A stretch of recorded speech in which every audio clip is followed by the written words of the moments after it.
Hello and welcome, everyone. Let me go ahead and make sure we have all of our uh, everything set up appropriately here.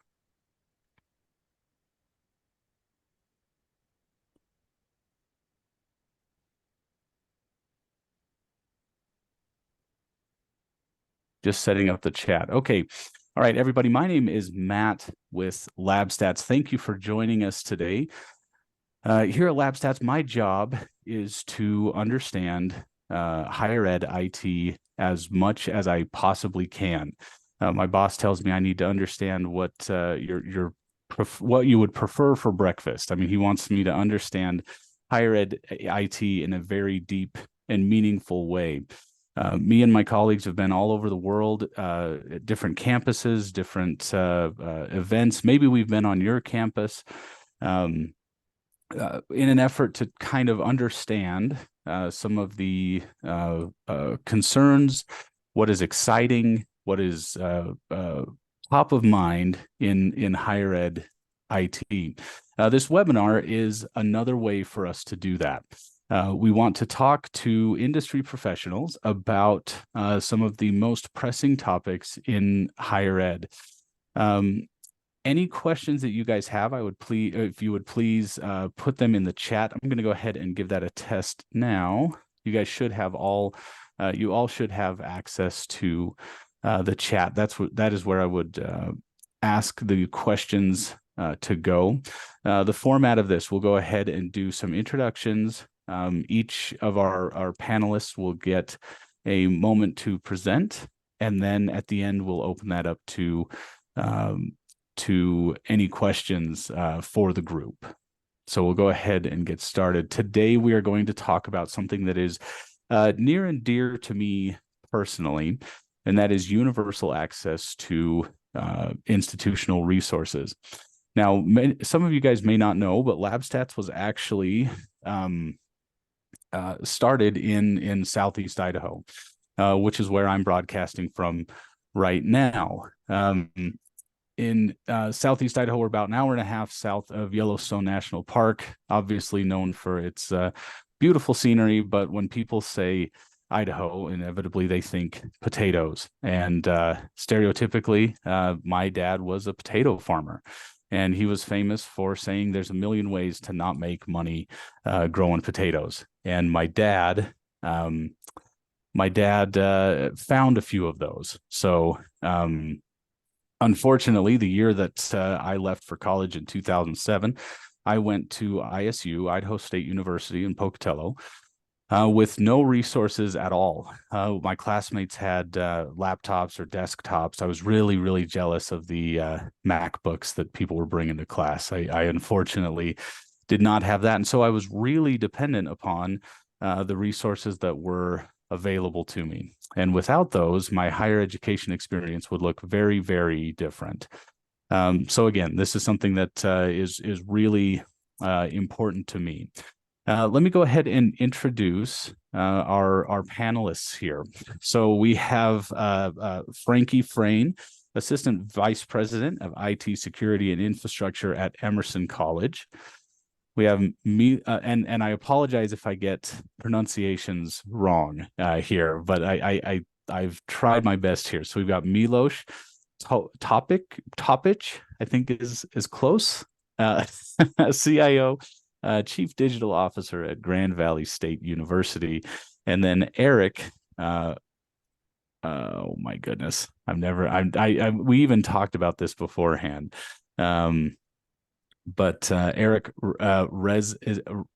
Razul, is that it? Am I T Razut? Okay. I knew I was close there. Director of IT Operations, McIntyre School of Commerce. I appreciate the let's see. I'm saying the chat is currently closed to end user. Oh, okay. I appreciate Frankie. Let me see if I can change this. Everyone should have access. It says to everyone. Well, you know what we might do is leave well, we'll just have Q&A. If there's no access to the chat, that's unfortunate because I do have it set as everyone.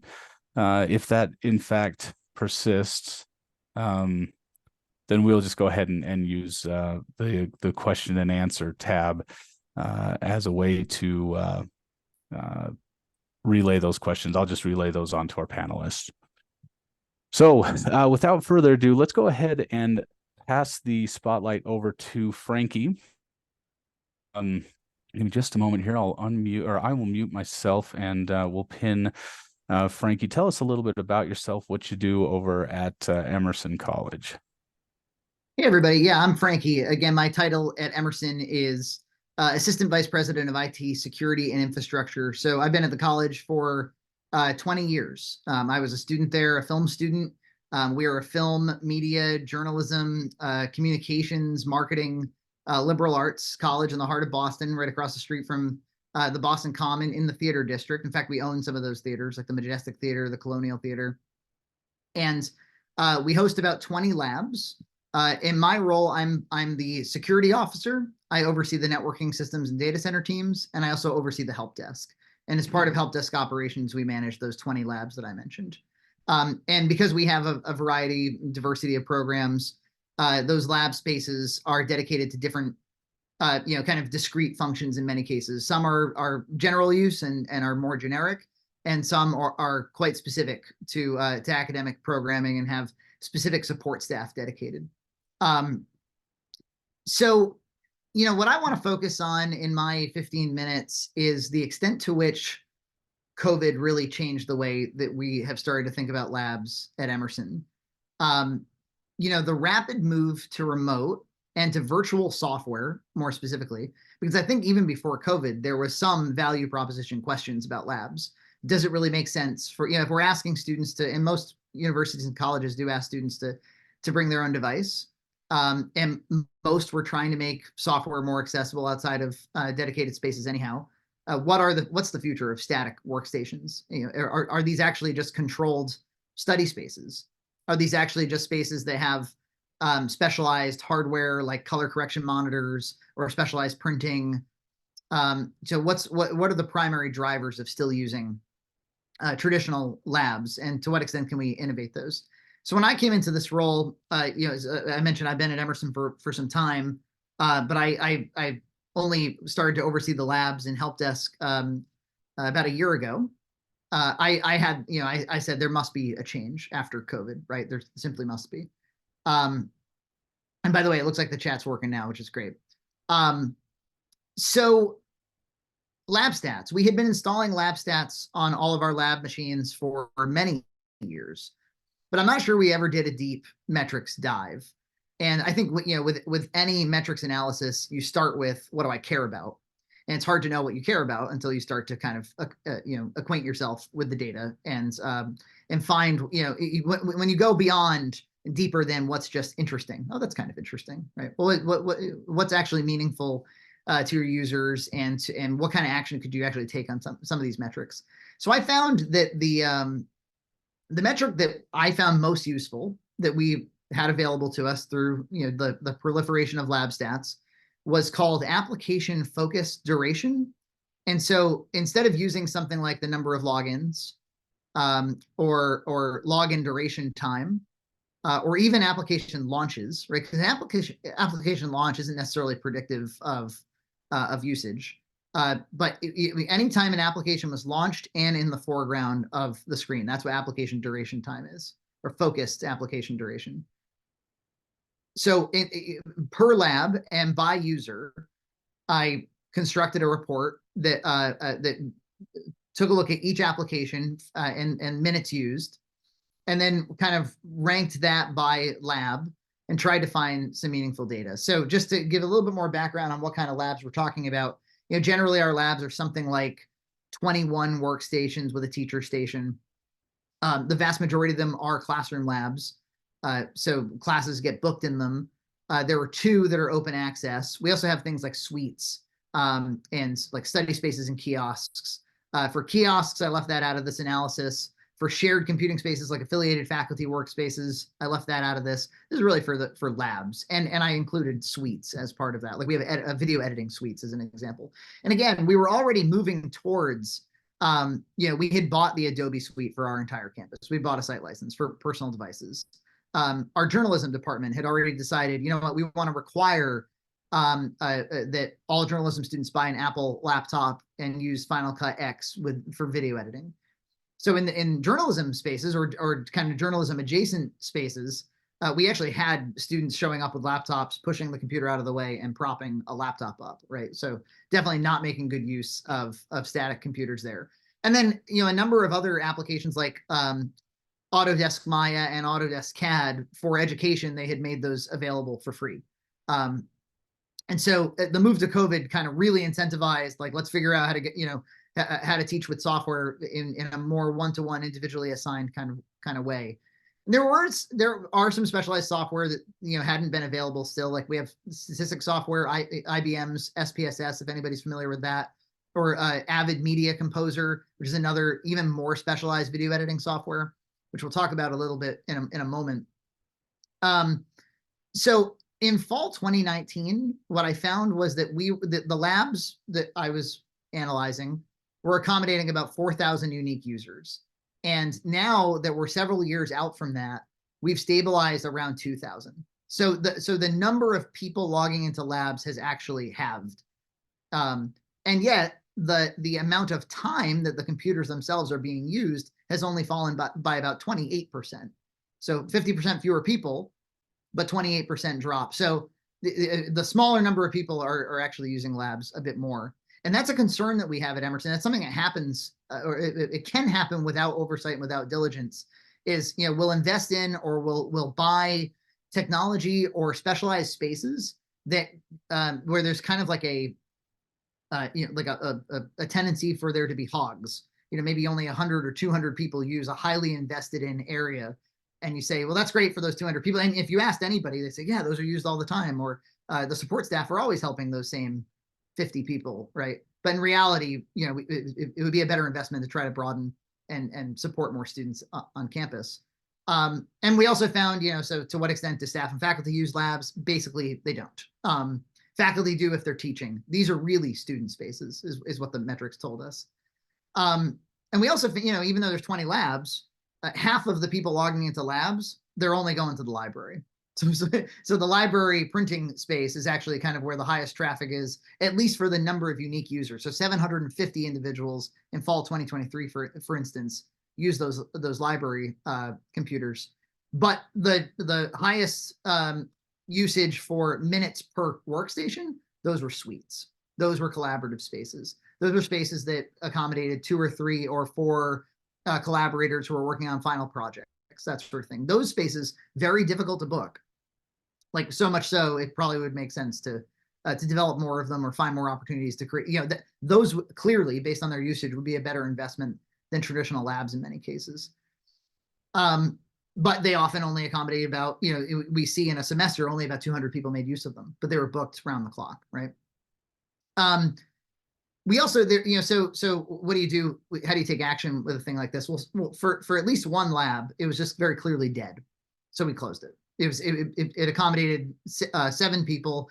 They almost never logged in, and the department that was responsible for it agreed, and they said, "Yeah, you're right. We weren't going to say anything, but now that you say it, it's true. Nobody uses that space." But it also empowered them to go to facilities, our facilities management group, and say, "Well, we would like to turn this into new offices, or we would like to turn this into a new small classroom." And then we're in the process right now of closing 2 very large classroom spaces, or converting lab space into classroom spaces.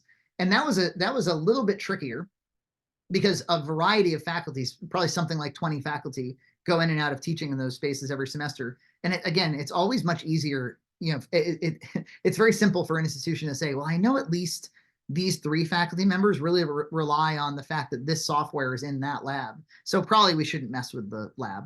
If you go deeper on the metrics, you find, yeah, but the other 17 really don't use the computers at all, and we can reschedule those folks to a different area. And once you start talking that language with the registrar and with facilities, and in our case, we have we're structured in such a way that has deans of schools, and those deans, they're often looking for opportunities to save long term. And if you can come to them with metrics and tell good stories about usage and educate them about the kind of traffic that their areas are seeing for facility spaces. I found that they really wanted to receive those kinds of stories. So, like, again, the journalism areas I mentioned, that those simply don't make sense anymore. We outmoded ourselves by requiring laptops, but then not closing the labs. One of my favorite stories is prior to COVID. We had a CAD, an AutoCAD lab that was used constantly. It's for performing arts spaces, designing stages. And a faculty member during COVID retired, and the lab usage completely tanked. He was dry, that and maybe you'd find that at your institution too, is that it has a lot to do with who's driving the programming. And if one person leaves, that could be the end of usage in a lab. And then more so than computer usage, printing fell in lab spaces. I'm not talking about faculty and staff offices. Printing fell by 75%. So we had, in 2019, we were printing like 420,000 pages. Now we're printing about 100,000 pages. And so that flips the script for us. We've had little terminals where they have to swipe their card to pay for 7 cents per page or something. Now maybe reduce printing, maybe invest in the areas that are still printing, and maybe take away that overhead, because that overhead of just having a costing system for printing, that's not free, right? and at this point, the control is actually more expensive than just taking away the control. So it's a consideration. Other apps like Maya, animation software, that's actually returned to pre-COVID levels, which wasn't something I necessarily expected. So we should try to follow trends like that. What's going on in the animation classes that they're still really relying on this sort of thing?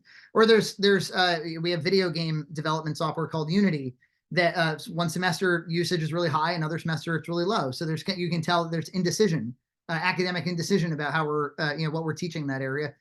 So you can even sometimes tell stories about, how the academic programming is going. We have 2 open access labs, one that's 24 hours. None of our other labs are 24 hours. And we found that these 2 identical labs, one is not used at all and one is used constantly. And I think you can guess the 24-hour one is used quite a bit. And the one that's not 24 hours, which is also not in a great location, the 24-hour one is in a dorm. So location, kind of obvious, but still makes sense. We found another lab that, even though it had been branded as a multimedia, come here and do video editing, do motion graphics, do animation, really everybody was just using it for motion graphics. And it's because the motion graphics classes were scheduled there. That kind of tells us, should we be rebranding this lab as a motion graphics lab? And is the reason for all the usage actually from rendering? Should we dedicate a render farm for this particular place? And then we're not just buying lab machines to do rendering for everybody's personal projects. We also, this past semester, we hadn't introduced docking stations in labs before. We started to this semester. We went with the new M2 Mac Mini. We're at Emerson, for labs, we're about 95% Mac. So, consider us a Mac school. So we went with the M2, which typically, normally we wouldn't have gone with a Mac Mini because they're historically thought of as underpowered, but the M2 is quite powerful, especially for rendering and a lot of what we're doing. And just introducing the idea of docking, I think will start to culturalize the idea of maybe a lab will be a place where you can bring your personal device and make use of our monitors, but not necessarily a static workstation. And then finally, there's just spaces that we know that there should be some demand, and clearly we're not advertising them well. And so, for instance, there are animation suites that you can see from the metrics, we haven't really told a story about, okay, this is a great virtual reality space. Bring those projects here. And you might wonder, like, who do I talk to? Let's say I did a deep dive into my metrics on all this. Who do I talk to? Well, I mentioned the deans. We also have an IT governance group set up here at Emerson. And I presented on this somewhat sheepishly, not knowing, I don't know how much the AVPs across the campus care about lab usage. Some of them did. Some of them didn't explicitly, but what they returned with was, I should really be looking at usage metrics for my area. I've got some, a private office space, conference space, hoteling space. I'm actually not sure how much foot traffic there is in those areas. And just listening to Frankie talk about this stuff makes me curious. So you can also kind of promote, a culture of data analysis. And then, just to wrap this up and pass it on to my colleagues, you might be thinking, well, if you close a lab, what are you replacing it with? Well, we mentioned we're distributing software in many cases. There's more of an expectation of bringing a personal device.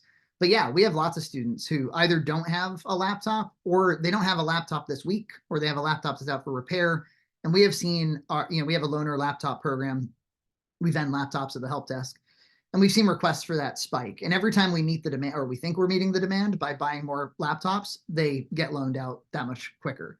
So I think we're going to expand the loaner laptop program significantly, especially for students in need, and partner with the Office of Student Success to kind of have a, if a student needed a laptop for an entire semester, can we accommodate that? And we think we can offset the funding for a lot of these sorts of things by right sizing our lab usage. And as you can see, the services really just transition. They don't go away. At least at Emerson, students are not using technology less.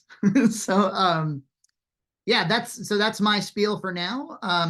Any questions from the group? Well, Frankie, thank you so much for the insight. It's funny you mention printing and the stark change that you've seen since the pandemic. Me and one of my colleagues, John, we've been to universities all over the country, and that is always something that people are surprised by. The pre-COVID and the post-COVID printing demand changing dramatically. And I think the reason why that is such I think the reason why that's noted is because it's so visible. Like there's a lot of like resources that are like physically there that you have to provide for, printing services. So the thing that concerns me, right, is the things that are not so visible, right? How do you know things that, if demand has changed in that dramatically, in just that instance, where else has it changed that dramatically where it's maybe not quite as obvious? So thank you so much for your insight, guys. Any questions for Frankie? We will have some time to address those later on. For now, let's go ahead and shift gears. We're going to go over to Milos. Milos is the the CIO and Chief Digital Officer at Grand Valley State University. Milos, why don't you introduce yourself a little bit? Tell us what you do over there at Grand Valley State. Sure. Thank you, Matt. Thanks, Frankie. I will not take 15 minutes.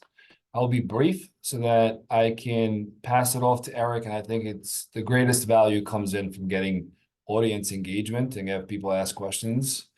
Milos Topic, Vice President for IT, Chief Digital Officer, Grand Valley State University, located in our primary campus is Allendale, Michigan. So it's West Michigan. We have locations in Grand Rapids, Traverse City, Detroit, Kalamazoo, Battle Creek, Holland, Muskegon, you name it. It's about 23,000 students, about 4,000 employees. I've been here for about 3.5 years. Prior to that, a lot of my work was on the East Coast in Jersey City or New Jersey and New York. My role has kind of two primary functions. One is to lead the overall IT organization for the university. And second is to work with countless other leaders, president, board, other senior leadership team members and colleagues, our academic deans, and a number of major employers in the community to really reimagine the future of higher education. I think we've done a lot of these things historically really well for centuries, maybe in some cases millennia. But then some other things have maybe gotten away from us, or the way people like to learn, the way they like to consume information, access things, process things, have moved ahead of some of our industries, and higher education is certainly not immune to that. So meeting students where they are. This is hosted and provided and moderated by LabStats, but product as a product at the end of the day is not what provides the solution on its own. Getting information, knowledge, insights as to where you are is important, but it's what you do with that info. And then how do you scale it and how do you socialize it across your enterprise? From engagement with LabStats over the past year, close to a year, to really assess and kind of either dispel or validate those rumors and norms that we have these labs that are always used 24/7, 365, and then you look through Active Directory and some other tools we have, and you go, it hasn't been turned on in the last 3 weeks, right? Or the other side, where people are saying we have 3,500 or close to 4,000 lab machines and we don't need that many. The answer is generally somewhere in the middle, and we're looking now from different perspectives to gain that information and see where things are. We've also made investments in unifying a lot of our disparate data silos, if you will, into a place of getting a better understanding of causation and correlation between different systems. We're about to launch our data platform, Universities First. We have switched over a lot of our operations from some of the archaic ERP systems as well. We've deployed new CRM, actually Universities First as well, a few years ago, in enrollment and advancement or development. And we are about to launch, official formal launch is August, but we have released it to a couple hundred students now to test with us. And that is what we're referring to as Student Portal. Every time, it's remarkable what students will do when you give them free pizza and soda, or as it's said here in Midwest, pop. I'm learning, been here for 3.5 years. And they'll come out and they'll give you all kinds of information and insights. We put them on Post-it notes and we kind of aggregate it all together and try to make sense of it.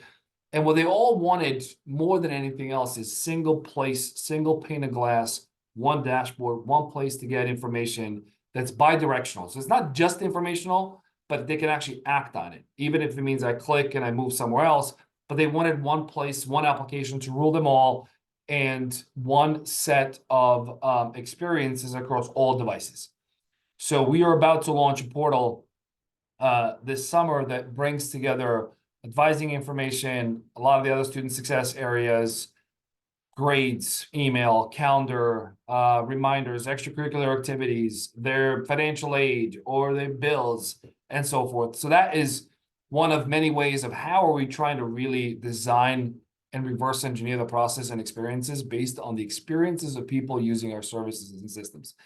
It's not about what I want. It's not about how I think it should be done.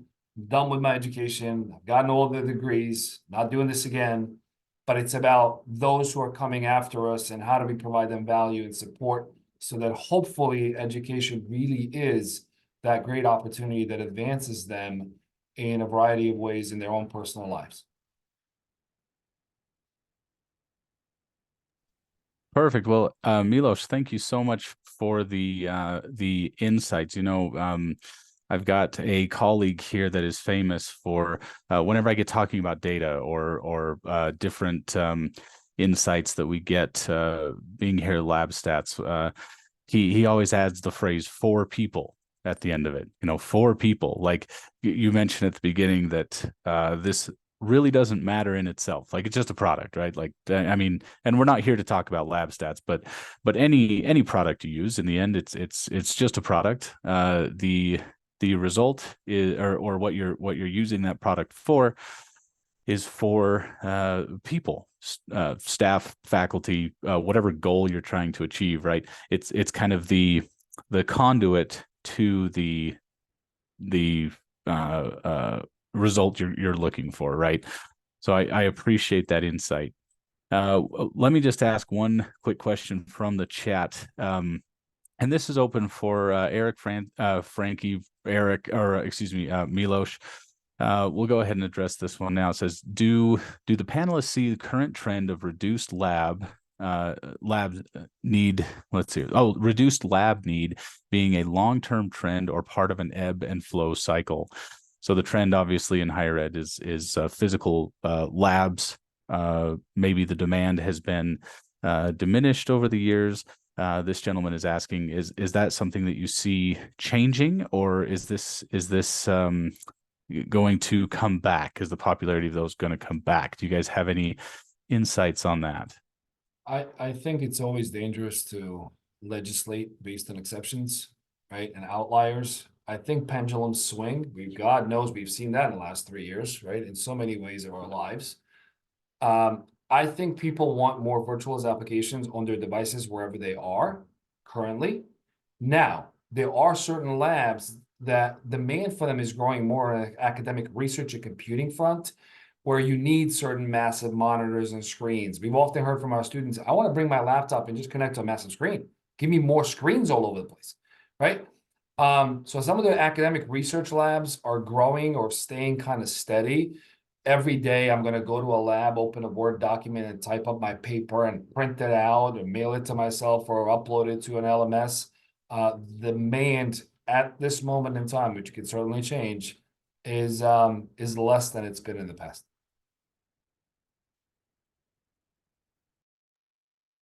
Perfect. Yeah. Anything else, Frankie, Eric? Anything to add to that?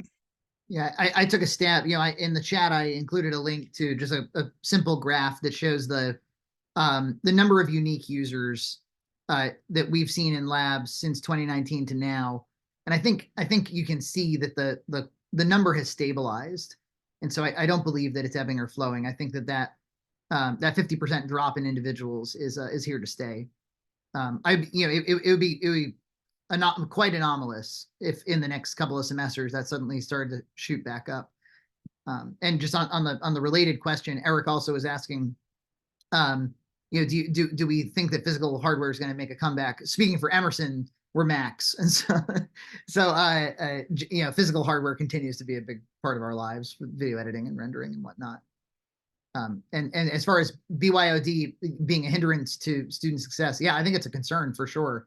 And that's why I want to make sure that the part that we can play as technologists is to provide technology. And we have an Office of Student Success that is equally concerned with that, if not more so. So yeah, again, redirecting some of these funds, it makes a lot of sense for providing more loaner laptops or even long-term loaner laptops. Perfect. Well, guys, thank you for the insight. I appreciate that. With that, I think we'll go ahead and shift gears over to Eric. Eric is the Director of IT Operations at McIntyre School of Commerce. Eric, why don't you introduce yourself, kind of explain what you do over at McIntyre School of Commerce. Sure. Thanks, Matt. I'm glad to be here today. I'm Eric Razout. I'm the Director of IT Operations at the McIntyre School of Commerce at the University of Virginia. So we are, I'll talk about my role first. So in our kind of recent reorganization over the past couple of years, we took the IT department and divided it into two buckets: operations and then data/applications. So operations under my umbrella is the help desk, is the classroom, AV support team, and then is our enterprise and cloud systems team. I've got just a few slides to put up. Unlike my colleagues, I need a little bit of notes to help me remember what I'm going to talk about here. So McIntyre is the primarily undergrad business school at the University of Virginia, a little over 100 years old. We have 3 residential programs, students that are in the building just about every day. We have 2 executive programs up in Northern Virginia, about 2 hours away. And then we have a hybrid program that involves a great deal of global travel that, not surprisingly, was suspended during the COVID-19 pandemic, that we're in the process of redeveloping and relaunching next year. We're also in the process of building a $120 million expansion to our facilities. That's that construction shot at the top right. And so all of these conversations about meeting students where they are, providing lab space, providing collaboration space, providing study space, all of these have been super important in the discussions of our new facility. But I want to specifically focus on kind of how we got to this point. And this MS in Business Analytics program is sort of the first thing that brought us into this world and in thinking about provisioning services to students that were not on our grounds every single day. So what we call the MSBA program, the first class enrolled in the fall of 2018. It's based in Roslyn, just across the Potomac River from DC. And this is a business analytics program. So students need access to, decently powerful hardware and also some specialized applications. Faculty are teaching things like SPSS, which Frankie mentioned, like stat tools, like Oracle Crystal Ball, like some other things that aren't necessarily freely available to students. The other complication is that these are working professionals, which means they come to class with their corporate work-owned laptop. What can they not do on their corporate laptop? They can't install software. They got to take it back to their IT desk on Monday morning and say, hey, I got to use SPSS for school. Can you please install this for me? And some help desk will say yes. And some help desk will say, what are you talking about? I'm not putting an academic licensed copy of SPSS on your work computer. So we needed a way to provide both software and hardware to these remote students in an equitable manner. There's been a lot of talk already in this panel about equity, but we want students to have a relatively equitable experience. And if you've got students running SPSS on a 9-year-old laptop sitting next to somebody who has a brand new out of the box laptop, guess what? That is not an equitable experience in any way, shape, or form. So the answer was some kind of virtual desktop infrastructure, and we looked at building it in-house. This was 2018. The cloud services weren't quite as mature as they are today. And so we looked a little bit at building it in-house. It wasn't cost effective. We could not set up the infrastructure we needed to be able to serve students. If it had all been asynchronous usage, non-simultaneous usage, we probably would have been okay. But we had faculty in this program that wanted to teach and have the students follow along with them in software application techniques, meaning we would have 70 to 75 students accessing the VDI simultaneously and concurrently. That didn't work building it homegrown. So we started out using Amazon Workspaces, which is AWS's kind of full desktop replacement offering. We bounced that to Amazon AppStream after a couple of years, just in terms of trying to simplify things a little bit. AppStream is a single application at a time in a browser. Workspaces is a full desktop equivalent in a browser. Obviously, AppStream is a little bit cheaper too, because you're doing a little less with it. And then as the products have evolved, Microsoft caught up a little bit with what AWS is doing. UVA also entered into some more cost-saving agreements, more budgetary things with Microsoft, where the cost came down a little bit. We're now using Azure Virtual Desktop for this program. So every student in the program has a remote apps virtual infrastructure, gives them the software they need. The desktop is persistent, so they can keep their files on the desktop, log off when they come back, their files are there. And so after a couple of years of this, again, in the MSBA program, it was a necessity. We couldn't run this program without some kind of virtual infrastructure. We started thinking about, could we expand this to our other programs, to our residential programs? Yes, the students are in the building every day, but maybe they don't want to sit in the computer lab till midnight finishing their homework. Maybe they'd like to do it from home in their pajamas. And so we were just starting to have those conversations. We had engaged LabStats because we were trying to get some data on our application usage in the labs. And then we got to March 2020, and everybody knows what happened in March 2020.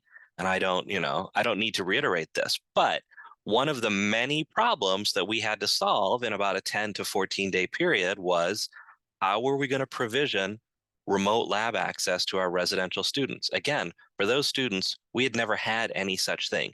If your faculty member requires you to use SPSS and you don't have it on your laptop, which the vast majority of them don't, you're coming into the computer lab. Our labs are available to them 24/7. So there's never but I couldn't come to the lab because the building was closed, so my homework is late. That was never an acceptable excuse. But all of a sudden, in the space of less than 2 weeks, we had to pivot and try and find a way to provision remote access to students. So in spring 2020, kind of throwing things together last minute, one of our sysadmins, threw together kind of a homegrown solution that would poll the machines in a specific Active Directory group to see which ones had an active logon and which ones didn't. We built this web page to throw it in front of people. They would click the choose random button. They'd get a pop-up with an IP address that then they could copy and paste into the remote desktop application window and connect. It worked, not particularly elegant. So when we came back hybrid in the fall of 2020, by then we had engaged with LabStats, and the LabStats remote access dashboard was super new and still under development, as the pandemic was hitting. And so it was something that LabStats put in front of us. Hey, we got this feature. We're rushing it out because everybody's sending their students home. You need to provision some remote lab access. Maybe this will work for you. So for us, the fall 2020 and actually the spring 2021 semesters were hybrid. We had about 50% of our students on site and about 50% were remote. So it was, and the students that were here, these are all terms that we've all tried to forget, but we had to enforce social distancing, right? Everybody had to be sitting 6 feet apart, which meant in our labs, every other seat was non-occupiable. You couldn't put people in every seat because then they'd be closer than 6 feet apart. So we closed every other seat, but we left those lab PCs in place because they had power, they had data, the space was there, the cooling in the room was appropriate for that many computers. We took every other seat, disconnected the keyboard and mouse, swiveled the monitors away to face the wall, so it made it really obvious this is a seat you can't sit in, remove the chairs, of course. And then those machines became our remotely accessible machines. We fed those into a specific remote access group. In LabStats, we segmented them a little bit because marketing students had access to a lab that the general student population doesn't have access to. And we set this up. This was a super simple, students that were on Windows PCs, this was literally a one-click solution. You click that connect button, the Microsoft Remote Desktop automatically launches, connects you to that specific machines. On a Mac, it was a two-click solution because you'd click the button, it would download an RDP file, then you go double-click that RDP file. But again, this was super helpful. It worked great for us. We did have some spikes in usage around things like midterms, final project due dates, final exams, the typical things when like everybody's in the lab trying to get a lab computer at the same time. So we cobbled together another 24 lab computers from kind of out of warranty hardware, put them in our data center on a 24-port switch, and kind of use that for overflow. Like if our remote lab pool is full based on what we have, we'll fall over to these guys.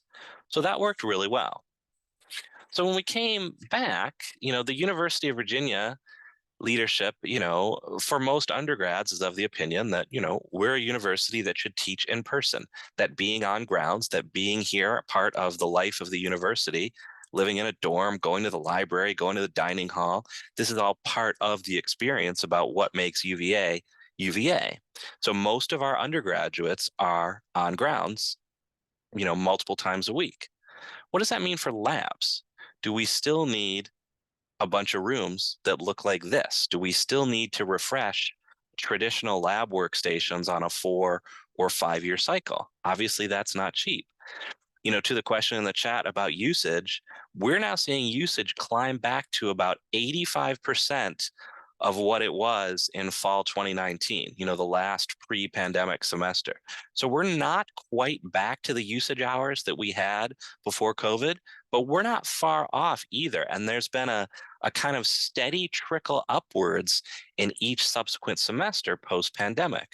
We can't get rid of rooms like this if we don't have a viable alternative.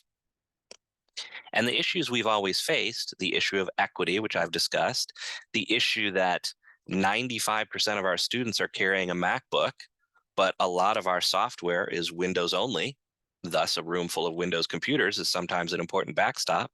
The issues of licensing, we have some applications that are licensed to be installed on university-owned computers, not licensed for personal devices. And then the issue of instructional time. This lab in this picture here is one of our instructional labs.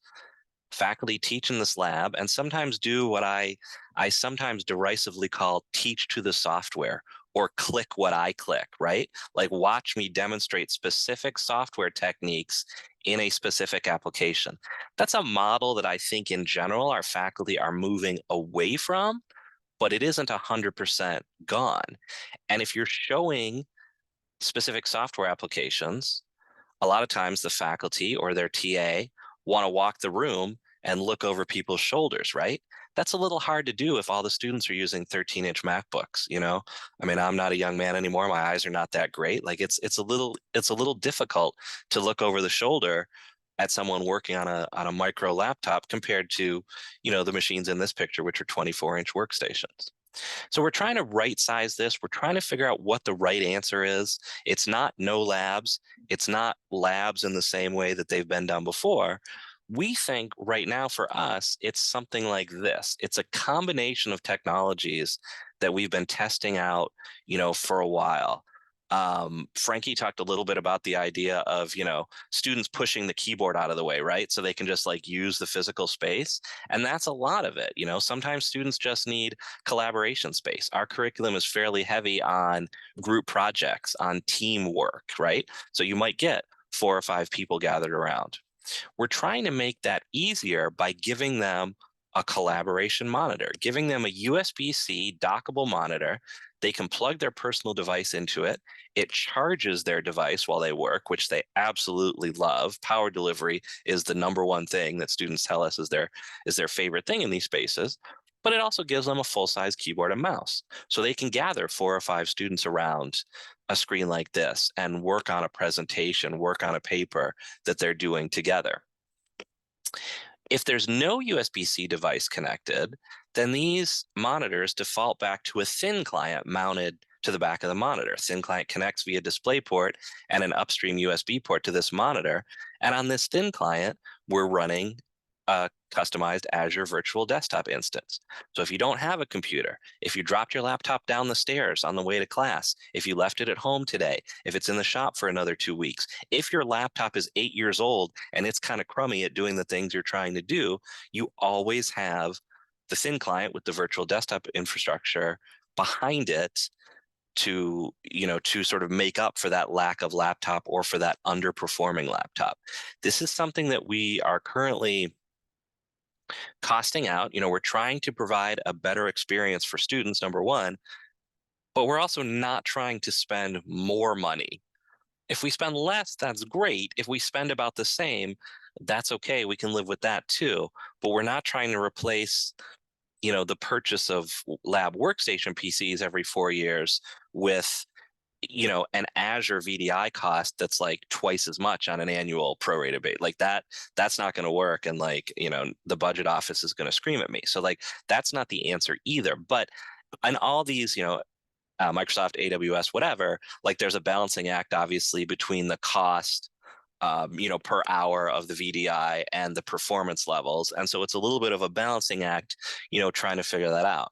We've had some discussions about segmenting applications. Maybe we would add applications that need the real horsepower into a more expensive VDI, but we don't bother putting low-powered applications into that. So you use this instance if you just need sort of run-of-the-mill everyday applications, and you use this one if you're doing serious data crunching. That introduces confusion into the student population about which one am I supposed to use. So it's not a solution I'm thrilled with, but it is one option. So anyway, that's kind of our journey from 2018, where we started to where we are now. And I'll go ahead and stop there. Thanks. Perfect. Thank you, Eric. I appreciate that. It's interesting you mentioned that just because someone can maybe provide, they're bringing a device, doesn't necessarily mean it's the same experience. I've had that experience personally in the later years in my university. I did ultimately buy a laptop, but it was nowhere near the capability of some of my classmates' laptops, and so I was still kind of leaning on public resources. And the other thing you mentioned that I thought was interesting, that this is even in the conversation, was the idea of these spaces. And I too relied on those towards the end of my university years. My wife and I had several children, and being at home and trying to study in a tiny little apartment in Rexburg, Idaho, was not conducive to a lot of transfer of knowledge. There was a lot of screaming and children, right? So I appreciate that the whole experience for everyone is being considered. So thank you for bringing that up. Well, it's not that different if, some of our students are living in a dorm or a frat house or a sorority house. There's Sure. still a lot of screaming and a lot of children running around. So it's right. really, it's about the same thing. That's right. Yeah, and oh man, that's excellent. And I'm not sure which one smells worse either in some cases, right? I don't want to find out. Well, I appreciate the information, guys. Thank you so much. We've got just a few minutes left here. We've got a few questions in the chat. I wanted to just bring up one of these, and this is open for anyone. So Frankie, Eric, Milos, any of you guys here.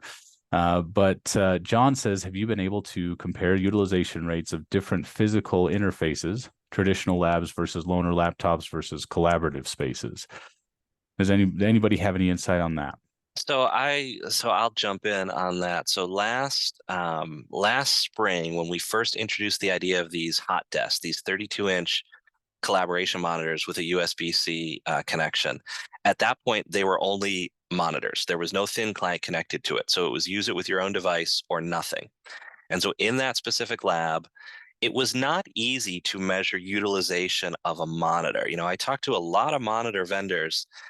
Monitors don't have a usage hour count the way a printer would have a page count. And every vendor rep I talked to was like, oh yeah, that's a great idea. We should do that. But nobody does it.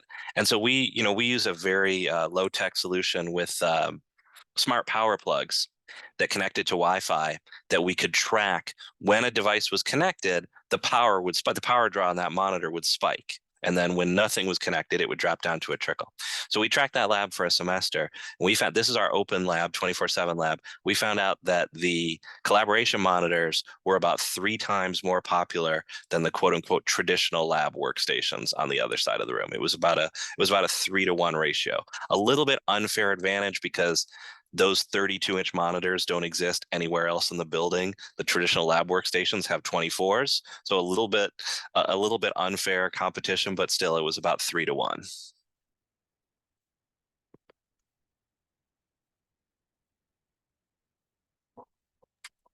Oops, Matt, it looks like you're muted. I'll jump into just to follow up on John's question as well. You know, I had mentioned that, so for collaboration space, I assume you mean those that don't have workstations. But for us, again, that would include suites. And so, you know, again, I think we found that hours per workstation in those suite and collaboration spaces were much, much higher. And the same is true for our, like we have library collaboration space that just have a TV and a dock. And those are booked constantly as well. Students like private space, especially we're an urban campus, and it's real estate is precious. So private space where 3 to 4 people can convene has been extremely popular. But using Wi-Fi to measure foot traffic, that's something that we want to. That's the next place that we want to take this. Because I suspect, for instance, our open access labs, that the computer usage doesn't tell the whole story. So we have tables in the center of the room. And I see those used all the time. So using an access point or 2 just to see the number of unique authentications per semester and start to get a baseline on that. I think that'd be another way to measure usage.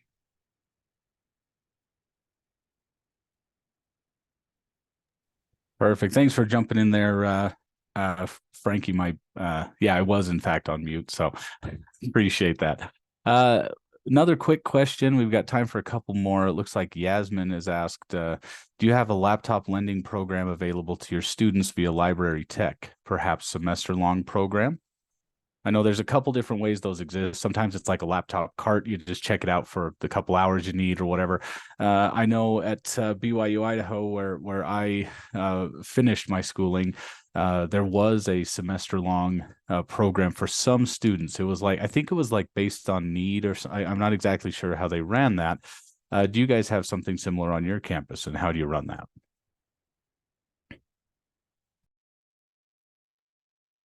We do, but we're now exploring something slightly different, because those who really need a laptop, they need it more than a semester. So what we're trying to do is try and actually find a way to provide some high quality, either refurbished or depending on their majors and the kind of areas of interest and what kind of computational power they need, computers that they can get and maybe fund through their financial aid or somewhere else. The university can offset some of it, and just have them, just keep them while you're here throughout your career, as opposed to getting a new one every few weeks or every month, every semester. It's a lot of legwork, a lot of management processing and so forth, and not really a good experience for students either. Sure, that was always my concern with those. Now, again, this was several years ago, and there's been a lot of maturing. Eric mentioned cloud services have matured dramatically, kind of forced to with the pandemic. Obviously, I don't even like to say those words because I think we still have a lot of trauma from those months and years now. But the experience was always diminished because you would use a laptop and it was nice to have it mobile, but to download any programs to use, or you were starting from scratch every time. You know, there was quite a bit of lost efficiency, at least in my experience with those types of programs. So I'm sure it certainly gets part of the solution, maybe not all the solution, right? Okay. All right, we're going to have one last question here. Let me just see here. Oh, okay. So Tom says student ownership of a university subsidized laptop is our preference over loaning out laptops.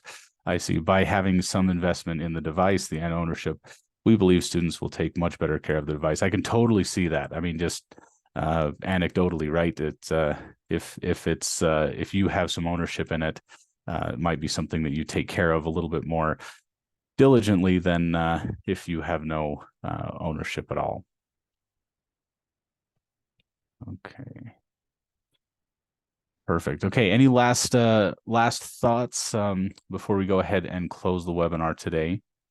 As if anybody's typing in the chat, if there's anyone who would like to appear on a future webinar, this is something we are going to do with a regular cadence. Like I said, our goal with these webinars is to understand higher ed IT. So this is not to understand how LabStats can help you. It's not to promote, anything like that. This is truly to understand the top of mind concerns, the things that are exciting with higher ed IT from whatever position you're in. If in fact you do fit that criteria, feel free to reach out to myself, Matt at labstats.com, or anyone at LabStats. They'll point you in the right direction. Okay. Well, I think that's going to do it. Just a very heartfelt thank you for Milos, Frankie, Eric. Thank you so much for being here. Truly appreciate your insights. This is stuff that is invaluable for me in my position, and I truly appreciate the opportunity to talk to you guys and for you to share some of your experience with us. So thank you very much. Thanks, Matt, for putting this together. We appreciate it. Thank you all. Thank you all. Absolutely. Well, one last parting remark. Anybody who has registered for the webinar will receive a recording, including Eric, Frankie, and Milos, who will receive a recording within the next 24 hours. In the meantime, if there are any questions, please reach out to myself or anyone else at LabStats. And with that, we'll go ahead and end. Thank you so much, guys. We will see you next time.